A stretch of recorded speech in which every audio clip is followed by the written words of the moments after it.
Hello welcome everyone on this great platform of YouTube. आज हम start करते हैं अपना एजुकेशनल वीडियो। तो सबसे पहले हम जानते हैं बैंक्स क्या होते हैं।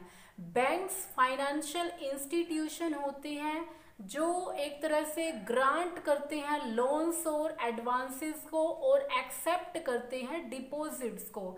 डिपॉजिट्स हो जाती है जमा पूंजी। तो हमने देखा बैंक्स यहाँ पर नॉर्मली क्या क्या कर रहे हैं। बैंक्स पहला तो हमने देखा कि ये फाइनेंशियल इंस्टीट्यूशन है।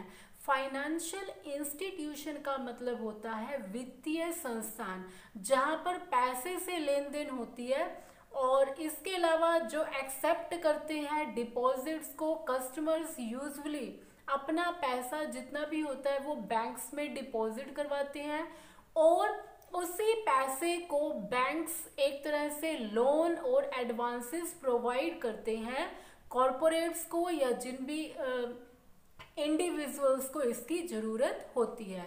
तो मैंने यहाँ पर यूज़ किया लोन्स एंड एडवांसेस। इसका क्या मीनिंग है?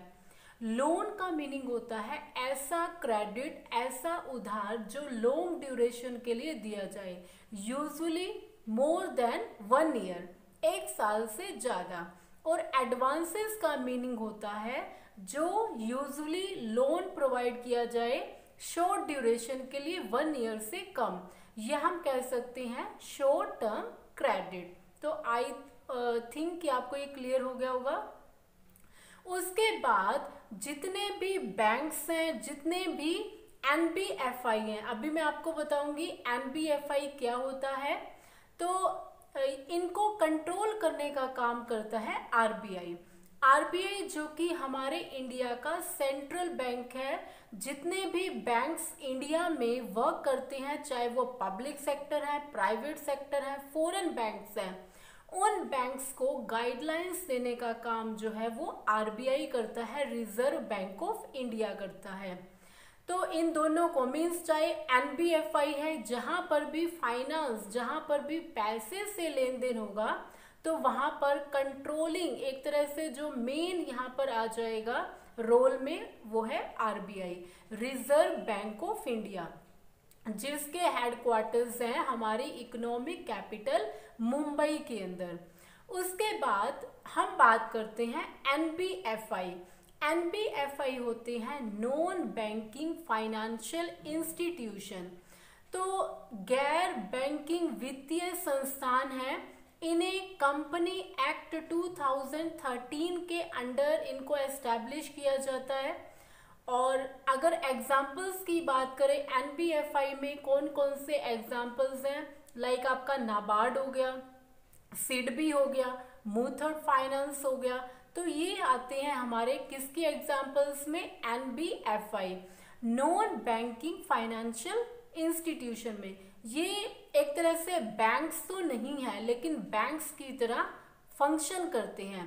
अगर मैं आपको बताती हूँ, यहाँ पर हम बात करते हैं नाबार्ड की, जो कि एग्रीकल्चर में लोन देने के लिए इंडिया का नंबर 1 बैंक बोला जाता है, जो कि रीफाइनेंसिंग का काम करता है। अब ये रीफाइनेंसिंग का मतलब क्या होता है? नाबार्ड जो है उसे लोन प्रोवाइड कौन करेगा?